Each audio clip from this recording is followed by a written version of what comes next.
Well, I'm so glad that you guys came and joined me for this. I know that a lot of people are probably not watching because they are facing all of those challenges and stressors.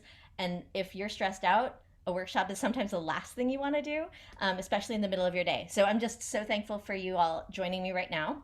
Um, in this, I'm going to share some of my favorite strategies for relieving stress and preventing overwhelm.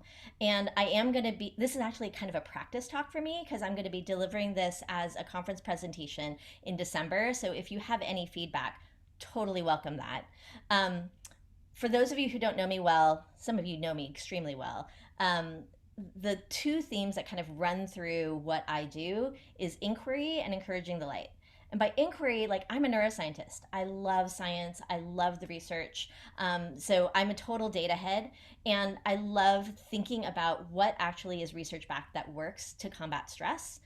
And then I love encouraging the light. And by that, I mean that I really love helping leaders shine. I want to see them grow. I want to see them be the best selves that they can be. And because of all of the challenges of the year, that has just been really hard. So, this is why I'm offering this because I want to just share materials and get that out there so that the world can be somewhat of a better place. Um, would you mind just in the chat putting down what are some of the biggest stressors or challengers for you right now, whatever they might be?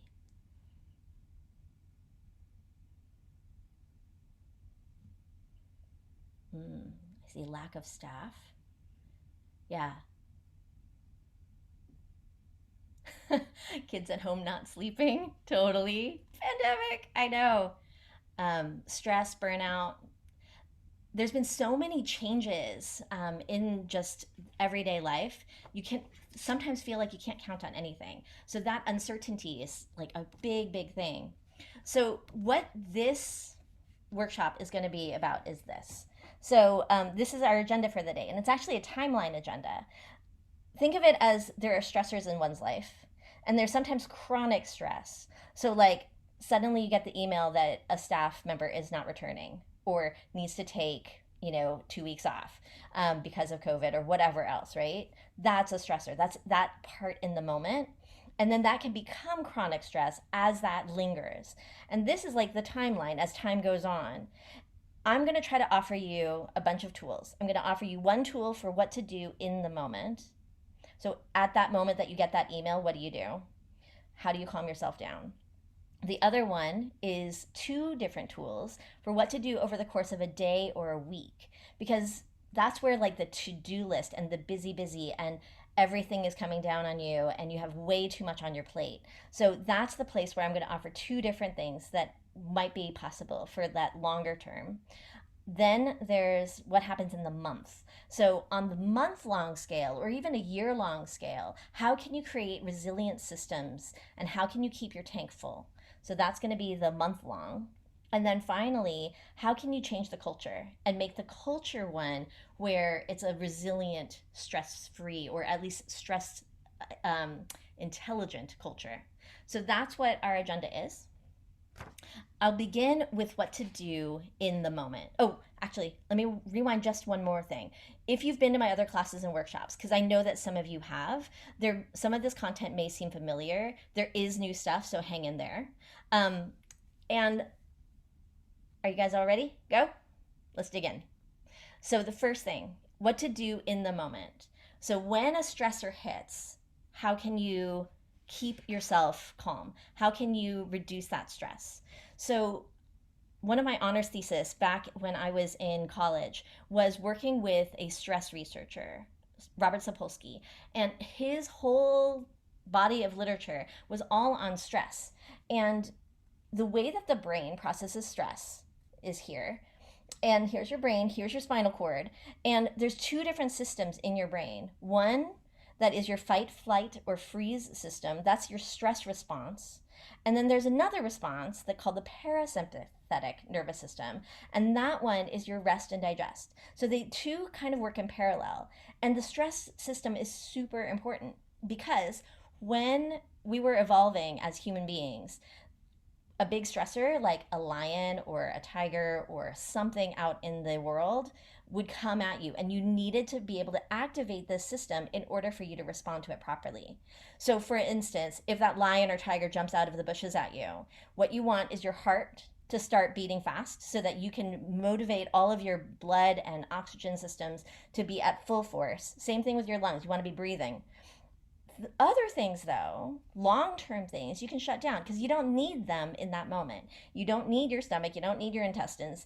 All of that digestion can be put on hold. Same thing with immune system and reproductive system. You don't need that in the moment of that immediate stressor. You do want to like focus your sensation on that stressor, but everything else kind of goes away. So the way that your brain processes information is really highly targeted to that stressor and that stressor alone. And so other systems like memory and recall and overall context, that fades away because you have this laser focus on that stress. And then what happens with us is that that short-term stressor ends up becoming a long-term chronic stress, and permanently we have problems with our immune system and our digestion. This is why with chronic stress women stop having their periods. It's why we have a tendency to get sick more often. It's why we get ulcers. It's because all of these systems under chronic stress are activated for far too long. That's also why you get heart disease. It's because that heart is working too hard for too long. It's why our brains are not as efficient at working. So, what you need to do is you need to figure out ways to calm that stress response down, to basically take that sympathetic system offline and get your parasympathetic system online. And one way that many of you already know about is doing a brain break. So, I really love this idea of a brain break, which is a 20-second to 2-minute, really quick intervention that will allow you to kind of reset your brain. So when your brain is being stressed out, what you want to do is you want to activate that parasympathetic network. So you want to do any one of these different tools. So I'm going to teach you a few. First one is belly breathing. And belly breathing is really activating that parasympathetic system. What happens is that you have a lot of receptors coming back up from the inside, back up to your brain, and you really can fake it. So you can fake your brain out to make your brain think, oh, actually everything's okay. So instead of my heart racing and my like lungs breathing so quickly, if you force yourself to take deep breaths. So I'd love to invite you to do that with me. So take a deep breath.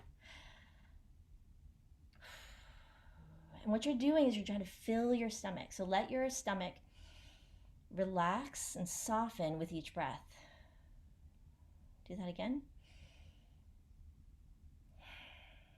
And even with 3 to 5 quick breaths, you can actually calm your system down and convince your brain, actually, that stressor is not so bad. There isn't a lion jumping out at me. I can deal with this in a much more calm fashion. With kids, I like to have them breathe for 5, and you breathe in and out, and in and out. And actually, adults love like that too. It's just that soft, gentle counting. Another breathing technique that is one of my favorites is it's called box breathing, and it's you're again slowing and calming your breath in order to activate that parasympathetic system, which will balance out the sympathetic, and it convinces your body, it convinces your brain that you're actually not in the middle of a crazy stressor. So box breathing, you guys ready? What you're going to do is you're going to breathe in for 4, hold for 4, breathe out for 4, and hold for 4. And we're going to do 4 cycles of that. And you can kind of trace your finger or imagine drawing a box, because that's what that set of 4 is. You're doing 4 sides of a square. You ready? So ready? Breathe in, 2, 3, 4. Hold, 2, 3, 4. Out, 2, 3, 4. Hold, 2, 3, 4. In, 2, 3, 4. Hold, 2, 3, 4. Out, 2, 3, 4. Hold, 2, 3, 4. Again, in, hold, keep that belly soft. out and hold. One more, in,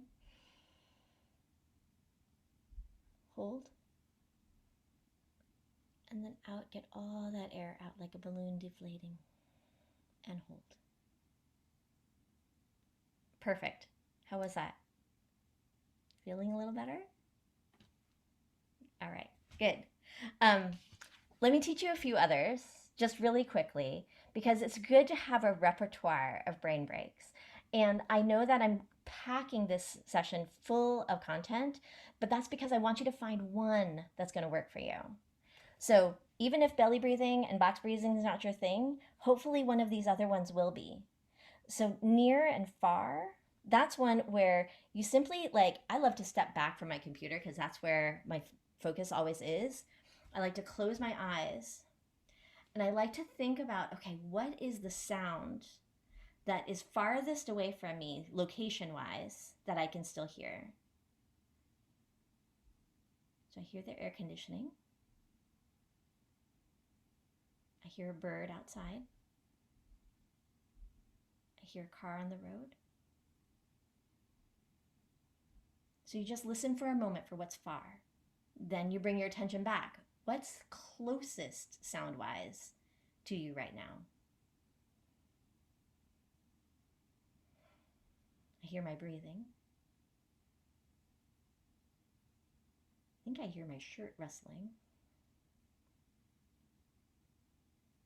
I might even hear my heartbeat. And in that quick 20 seconds, it allows your brain to reset and allows you to stop thinking about the stressor and start thinking about something else. And again, calm your sympathetic nervous system down.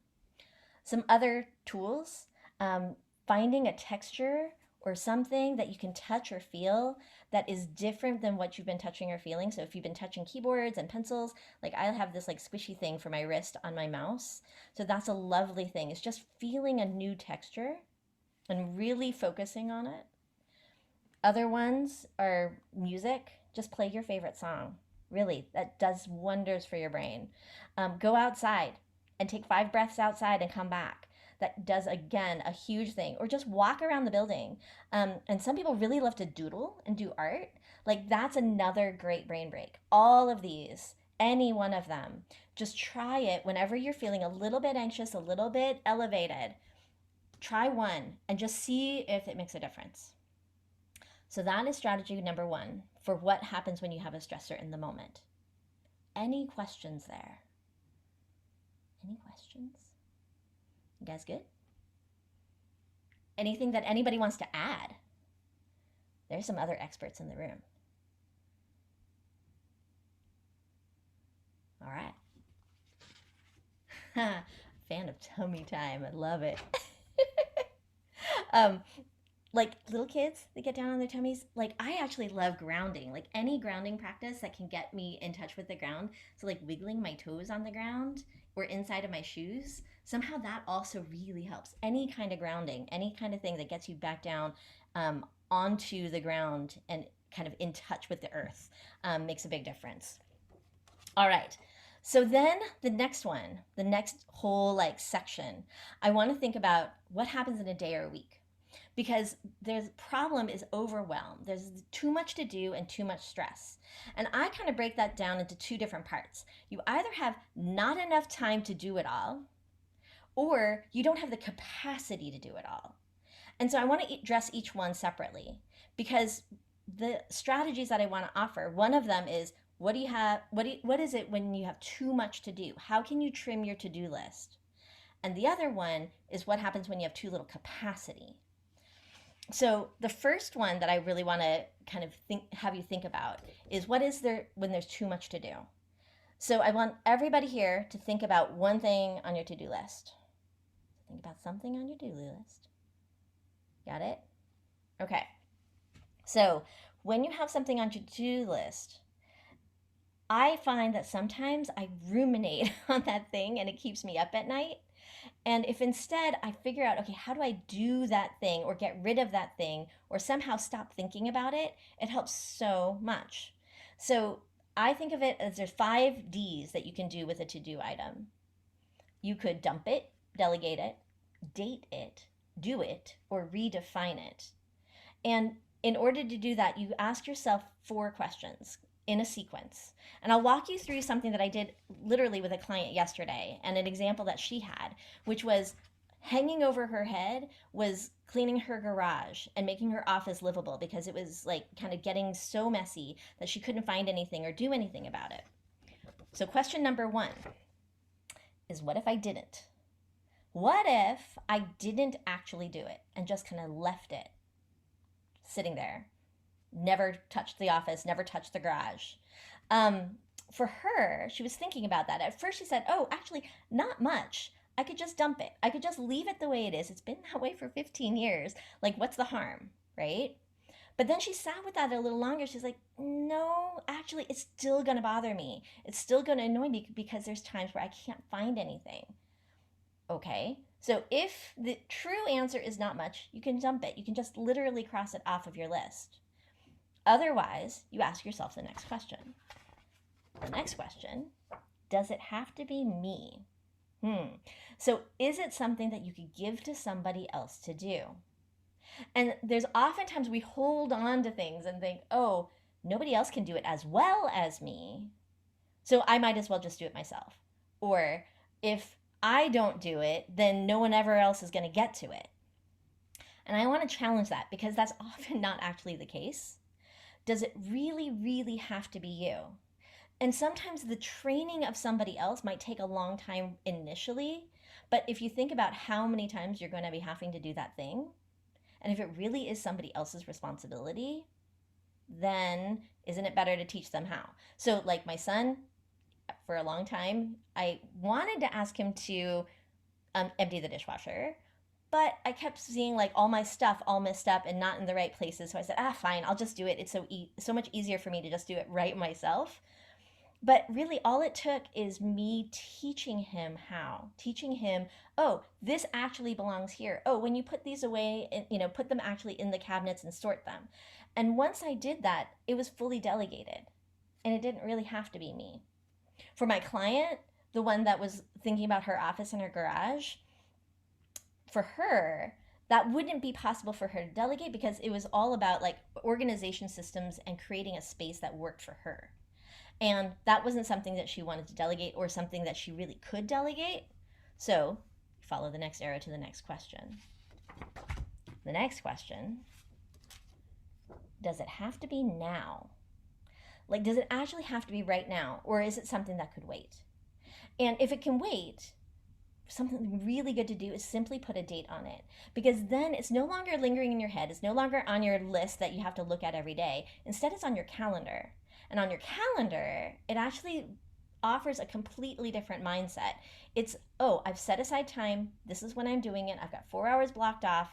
That's what I'm going to do. That's what my client did, is she put a date on it. She booked it for sometime in November. She actually put an entire weekend to try to get all of that done. And suddenly, as she was writing it in the calendar, she's like, oh my gosh, I actually feel like a weight is lifting off of me because I'm putting it on my calendar. And suddenly it becomes, instead of a thing hanging over, it's an action item. And all of us leaders know that when you actually do something like that, when you actually write it down and put it in your calendar, it clears it from your head and it's no longer hanging. It no longer feels as such a weight. So that's the next one. If you keep going, the last thing is, does it enhance or does it drain your energy?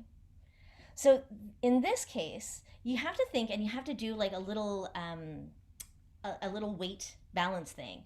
Is it something that I'm actually kind of looking forward to? If so, then it's enhancing your energy. Just do it. Get done like that. For me, grading, when I was a teacher, that was a drain. That was something that like I always put off, and I procrastinated and I procrastinated. It was not my favorite. What I needed to do was redefine how I did it so that when I did it, it was a little bit better. The way I think about redefining is, if I was going to put like on a scale of 1 to 10, how much did I like grading? Normally, like I would say grading is like a 2 or a 3. It wasn't my favorite. instead, what I had to think about is like, okay, what actually matters to me? How could I shift that 2 or 3 to like a 4 or 5, maybe even a 6? The thing that drew me as a teacher was connecting with the students. So instead of thinking as like feedback, I actually thought about, okay, how can I write a note to this student? Like it's actually more like thank you notes or a little note to somebody. And I love getting little notes and I love sending them. So I was thinking, oh, okay, if I could think of it as sending a note, I'm redefining the task in a way that shifts it from a 2 to a 3 to a 4 to a 5. And by doing that, it actually clears it and makes it a little bit better. So putting it all together, this is the 5 Ds. Oops, here. So what if I didn't? If it's not much, dump it. Or does it have to be me? If it's not really, then delegate it. Does it have to be now? If not, put a date on it. Does it enhance or drain your energy? If it enhances it, do it.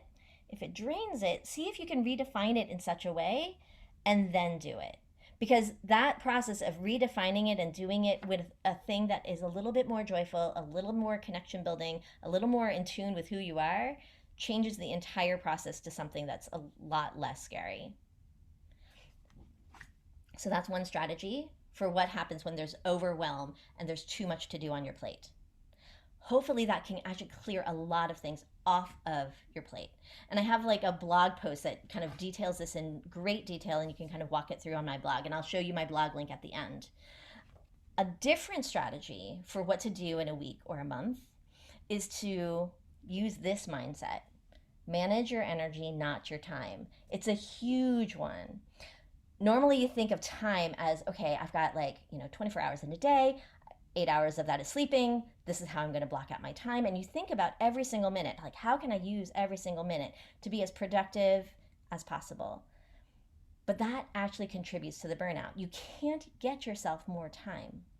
But what you can do is you can actually get yourself more energy. You can start the day with a fuel tank that's a little more full. Whenever your energy tank is getting a little low, you can refill it. So really think about, what's your energy meter? What does your energy meter say? And whenever you're feeling a little low, you want to refuel. And there's a bunch of different scientifically backed ways to do that. The first way is to try to wake up in the morning with as full a tank as possible.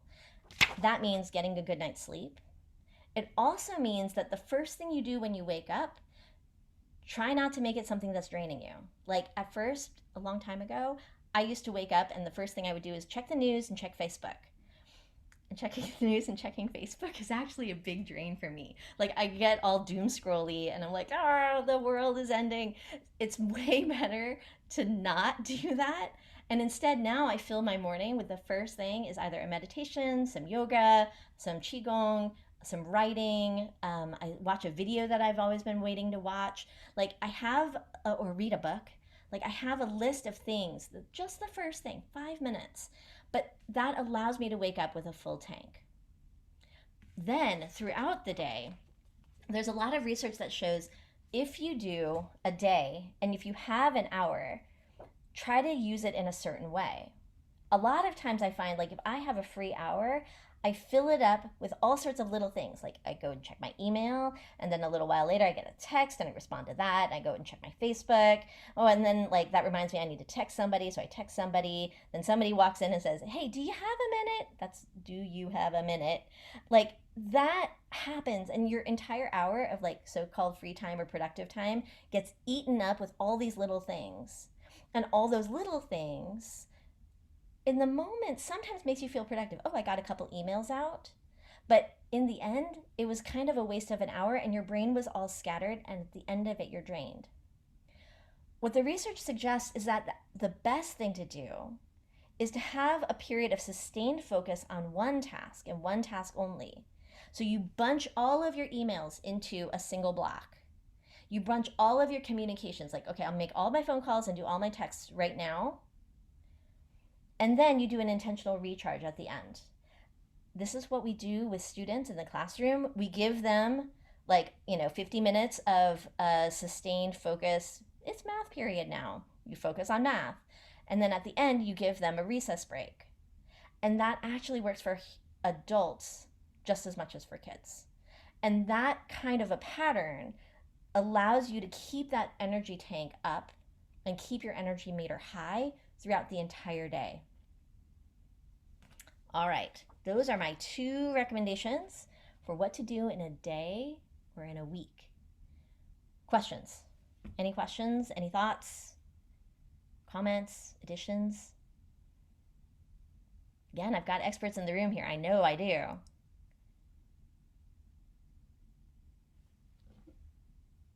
Irene, I appreciate the roadmap of, walking, what if I didn't do it? Does it have to be me? That's just even taking the time to consider that and wonder about that kind of helps calm the brain to know that I have options. Because when we feel out of control, and we know we do have some sense of control, it helps. So Yeah, thank you. you're welcome. A lot of times, all of this overwork and overwhelm is because you feel like a victim. Things are being piled on top of you and you have no control. Like, that's the victim-y mindset. Looking for, okay, where do I have control? I can control when I do it. I can control who does it. I can control how to do it. I can control, can I do it in a way that fills me? That control does so much for our psyche. It does so much for just our well-being and ability to like feel like it's not overwhelming me, like it's not a wave, but rather that something that I can surf and ride. Yeah. Thanks, Kelly.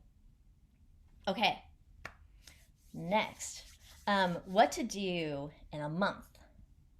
So the what to do in a month, that's a much bigger thing because in a month, the things that really build resilience, the things that really like permanently create a bigger energy tank and have a reserve behind, the things that can do that is finding meaning, finding balance, and finding connection. In a month or in a long term, what happens with the overwhelm and the burnout and the stress is that oftentimes it's because of a lack of systems to support what you are as a human. So human beings need connection. Human beings need a balance of work and play. Human beings need a meaningful, purposeful life. And if you have those things, then you can actually create a much better, happier life for yourself. Oftentimes, our systems, though, the way that we structure our lives, are out of sync. I think of synergy, and that's the thing that like I want this section to be about. All three tools talk about synergy. Synergy to me means this: it's the extra energy, power, success that's achieved by two or more people, companies, or elements working together instead of on their own. So if I'm working all by myself without connection, I'm not as powerful. If I'm out of balance and like the two pieces of my lives, work and play, are out of sync, they're not in balance, then I'm not going to be as powerful.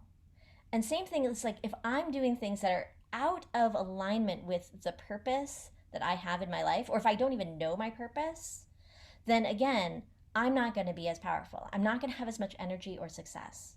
So, synergy is about trying to find those in all the places that you can.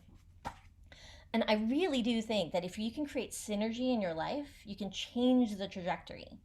So I'll illustrate this by taking you back to March of 2020 when I was the admin superintendent at Chrysalis Charter School. It's a really unique, a little bit out of the box kind of place. And the primary reason for that is it's because it's a teacher powered school. The teachers actually make every big decision from hiring to firing to budget. And honestly, it's really darn awesome place. Well, March 2020 hits and there's a global pandemic. And late one Sunday night, my phone explodes with messages from every principal panicking. Oh my gosh, the biggest school district in town has just decided to close starting tomorrow morning. And this is Sunday night. What are you going to do? So, what I did was I called my team and I got as many of my teammates together on the phone as possible. And what we did was we pooled our collective wisdom. We tried to get everybody in the room together to decide what to do. We did it synergistically, we did it with synergy. And it doesn't really matter what we decided, but what mattered was that we did it with connection. We knew that whatever decision we made, it was a joint collaborative decision. We listened to each other's fears, we gathered as much data as we could, we figured it out together. We called it collective wisdom, and it's what we do for all sorts of things. I think that the idea of collective wisdom is really that the solution may have escaped one person alone, or it may even escape a small group. But when we work together and pool all of our brain power into one thing, you actually get a better outcome. And this is known within lots and lots and lots of research. I'm calling it relationship synergy because leadership is sometimes lonely. Sometimes you can't be transparent and authentic with the people above you, the people that work with you, the direct reports below. But humans are a social species, and when we work together and play together and solve problems together, it actually creates better outcomes. So, relationship synergy can happen at multiple scales. So, there's a gentleman, an anthropologist, Robin Dunbar, who was looking at what are the different scales at which we work together and collaborate. And he was actually looking at the brains of apes and monkeys and humans and looking at how is it that our brains are structured socially and what kinds of groups can you rely on relationship wise to build your tribe. And for humans, he suggests that there's 5 people that are in your most innermost circle, around 5. Those are your loved ones. Those are the ones that will drop everything and have your back in a moment. Then you have your besties, the people that are really your best friends, the ones that are closest supporters, the ones that will turn up for you to help you move when you need to like pack all your boxes and move. Then you have another circle of around 50, and those are your friends. Those are the people who care about you and know you, and you can let loose and, hang out with them in a way that's totally authentic. And then you have your tribe. So altogether, those people that are at your back.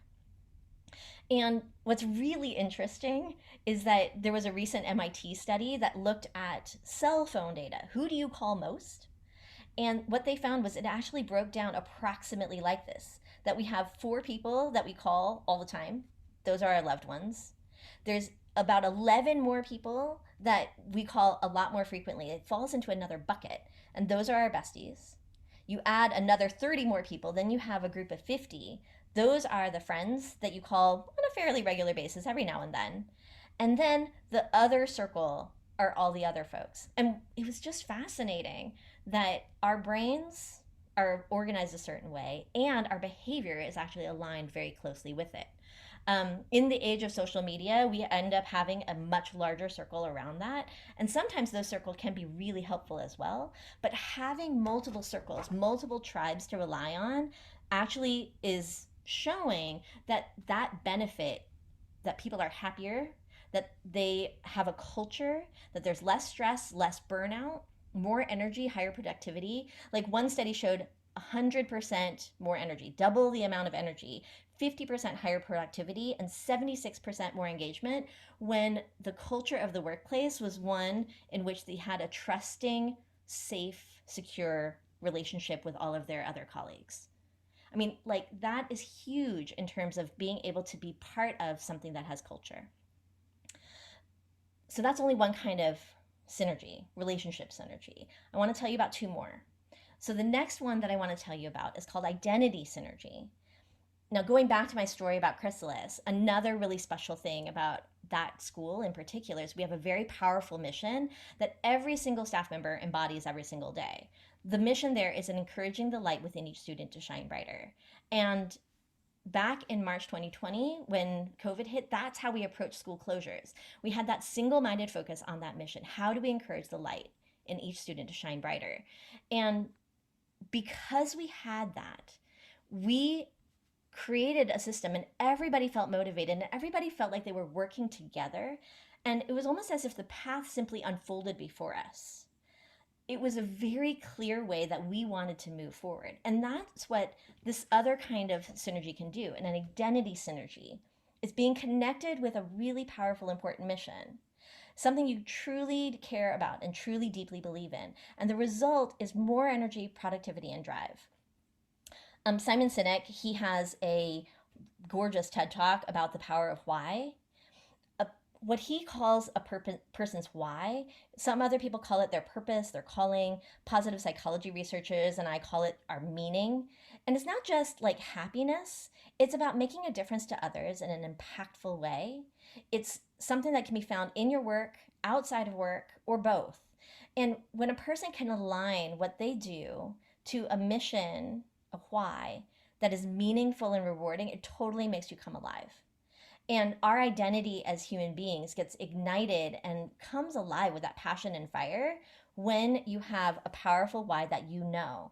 And for many of us, that meaning and purpose got lost in the pandemic, and rekindling that spark can totally change the trajectory. So I was recently working with a group, and we did a whole facilitated session that um, that helped everybody find their collective why. And now that why statement is at the bottom of every one of their email signatures, and that team has really come together. There was another client of mine who kind of was really struggling with this feeling like of a lost spark. When she reconnected with that and found that identity, and she was able to develop some new confidence in her ability, she said that she had the confidence to accomplish it all eventually and take the next right step forward on every project. And it was a sense of calming and grounding and peace that she's not sure she ever felt. And that's the power of, if you have a very clear mission or purpose or why statement, it can really change that trajectory for you. And then the last type of synergy that I wanted to talk about is what happens when you don't have balance, when the work life synergy is off. And honestly, like a lot of people love talking about work life balance. And I kind of find that not my favorite thing, because work life balance makes you think about like one of those like classic balance scales. And on one side, you're counting the number of beans of like how many things you're doing at work. And on the other side, you're counting how many beans are going in the life bucket. And it's as if like maybe if I take an extra bubble bath, that will balance out a horrible day at work. And like, I don't know, it doesn't work that way for me. um, and then there's other things that don't fit in either one. Like, does volunteering fit in work or life? Or like, if I want to take a class that will help me grow as an individual, is that a work or a life thing? So I don't like this idea of work life balance. I like the idea of synergy. In terms of work life synergy, I really do feel like it's figuring out, okay, what are the things that bring light and can recharge your solar panels to give you a battery that is a lasting resilience strategy. It's something that is really keeping you stocked up on that energy meter. Um, and I know for a lot of us, like that I sometimes feel guilty for taking a day off or for shutting off my email or not responding to a text till the following morning, or even actually taking a lunch break, like sitting down at a table, not at my desk, and eating lunch. Sometimes I even feel guilty for like listening to my favorite playlist as opposed to listening to a podcast. Um, and sometimes I even feel guilty for having fun. Anyone else feel that way sometimes? Sometimes. So I want to just emphasize that's normal. It's a human thing, especially for those of us who feel like we're do gooders, the people who really have a mission to serve others. I just want to give you this message. It's from Katie Reed, that self care is giving the world the best of you instead of what's left of you. And what that means is that it's okay to choose the things that bring you joy or the things that bring you flow. There's this other researcher, Daniel Goleman, who talks about this idea of flow. And flow are the things that you do that just fill you with joy. It's the things that when you're engaged in that activity, like time just kind of disappears. It's really hard to get distracted because you're so focused and so clear on what you're doing. It engages your full attention. You kind of feel that you're learning and also at the top of your game at the same time. Um, it's a great, wonderful place to be. It's also a place I want to emphasize that's not entirely free of stress. That when you're in a flow state, that you actually have a moderate level of like cortisol and other stress hormones, but it's a moderate middle ground level. It's not high, because when it's a high level of stress, you get super frazzled and you're not focused, or it's not super low, because when that happens, then you get bored. So, what I love to help people create is this feeling of joy and flow. It's leaning into the things that bring you meaning, that bring you joy, that are the fun things, and you fill your life as much as possible with all of that throughout your day. So it's not just the personal, it's not just the professional. Work life synergy is actually, whether it's personal or professional, just leaning into and cultivating more and more of those things that make you come alive and that bring you joy and bring you flow. So, for example, like after all of the crazy hit with COVID, it's like I started trying to find things, actively find things that would bring me joy. So I would drop into Zoom meetings to see kids because I missed the kids. I learned mindfulness, and that was really important for my spirit. I played games with my kids while they were home. I started going paddleboarding in the middle of the workday when I needed a brain break. And there's other people who found it in other ways. Like there's one client of mine who thrives outdoors. And so the thing that brings her joy, makes her come alive, is going outdoors. So now all of her one-on-one meetings, it's a little more COVID safe too. She just goes for a walk outside with the person she's meeting with. I know another client of mine who reinstated like dance Fridays. So hallways, she loves to dance, so she like turns her hallways into a dance party and blares music for just like a couple songs lunchtime, and everybody comes out in order to dance. So those are like things that can infuse your everyday with those feelings of joy, those moments of pleasure and happiness. And what the research supports is that when you have that work life synergy, those people live a longer, happier, and more fulfilled life. So, those are the three kinds of synergy: relationship synergy, identity synergy, and work life synergy. Any comments or questions about that?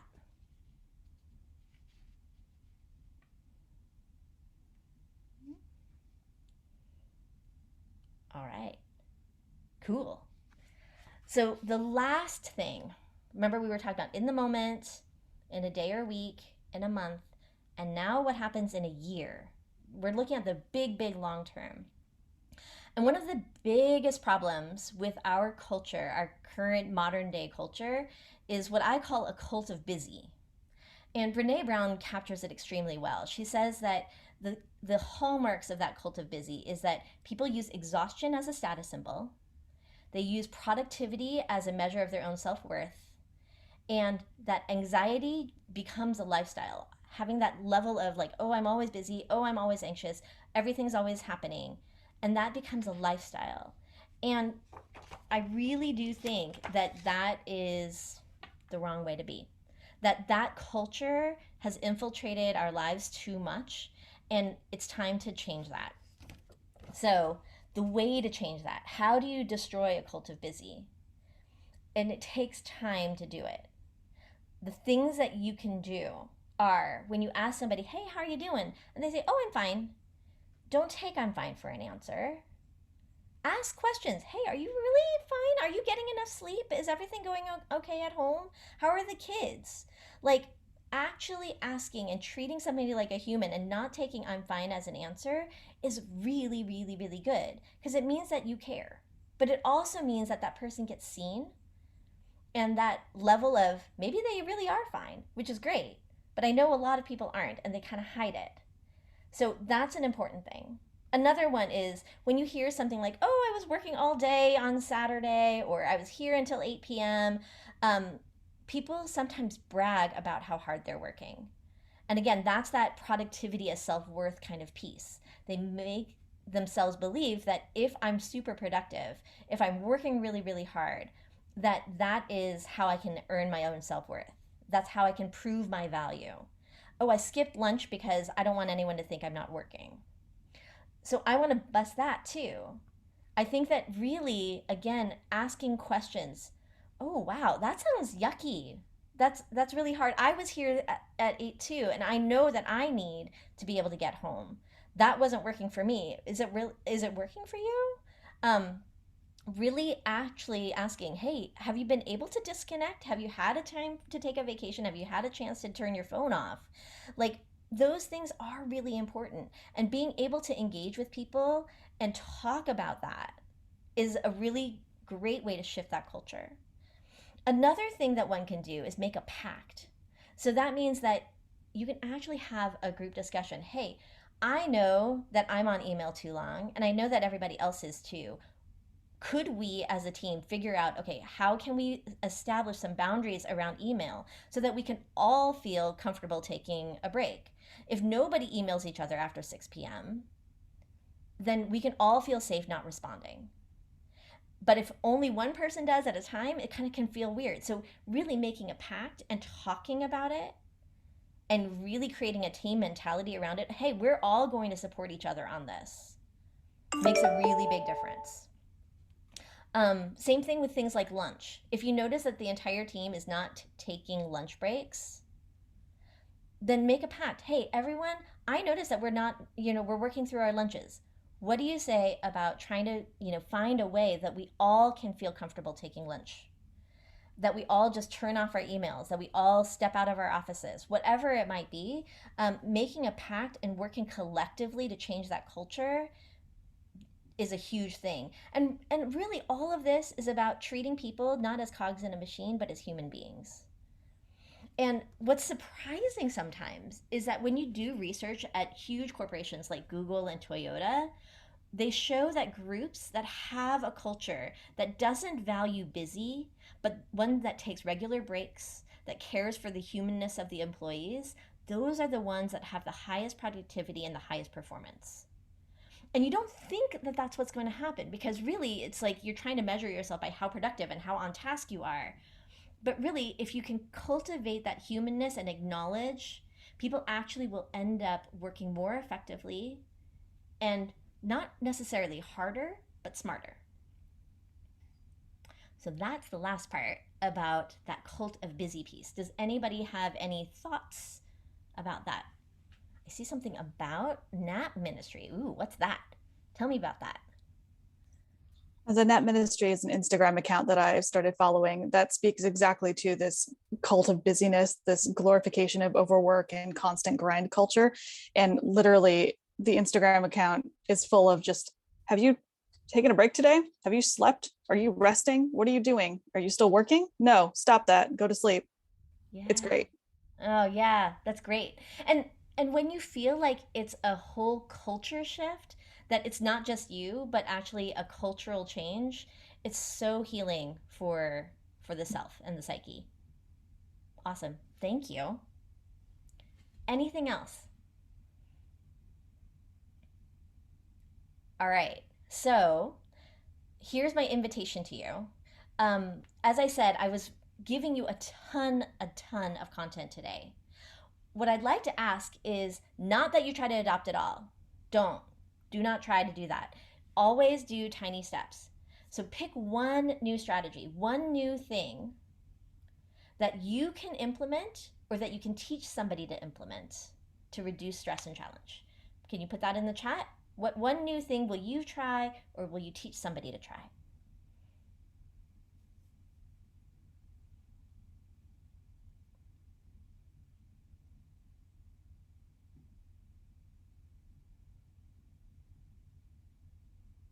Hmm.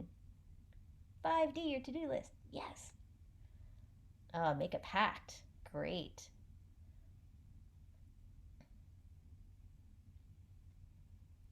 Awesome. Yay. Okay, use that. And then what I'd love to invite you to do is I'd love to invite anybody who wants it a little bit of one on one support. Yay, I like that you're giving yourself permission to do some of the things that spark joy. That's beautiful. Um, so here are the things that I'd like to invite you for. So, first of all, if anybody here would like a little bit of personalized support in order to make this work a part of your daily life, I do have a number of spots, a small number of spots on my calendar that I've set aside specifically for this work. I'm calling them resilience sessions. And so I put my calendar link there. If anybody would like one, please feel free to sign up. The reason I'm doing this, first of all, I never do paid marketing or advertising funnels. That just feels yucky to me. My business only grows by word of mouth. And I do firmly believe that if I can put light into this world, it will come back to me somehow. So I'd like to put a little bit of light into your lives. If you would like a little bit of one on one support to personalize this work, great. There is another reason. I do have a leadership mastermind that's starting up in November and December. I have 5 spots remaining for that. It's an 8-person group. I also have 2 spots right now for one-on-one clients. And the way that I can help individuals is by doing this little bit of one-on-one support to see if we're the right fit, to see if these supports are going to be helpful for you. I'd love to offer that if that's of any interest at all. Other things, if you're curious about what I do, I redid my website recently, and so you can take a look at all of the things that I'm offering. If you haven't already signed up for my blog, this is my blog, and I offer tips just like this: the 5D your to-do list, some suggestions about brain breaks, talking about the cult of busy, like all of that kind of stuff comes out through my blog. So if you want an email in your inbox that isn't annoying marketing, but instead useful tips, feel free to sign up for that. And then do stay connected with me. This is my Facebook page, and I'd love to be your friend. Yay! So I'm going to hang out just for a little bit in case anybody has any questions. I'm going to stop the recording. How do I stop the recording? Right there.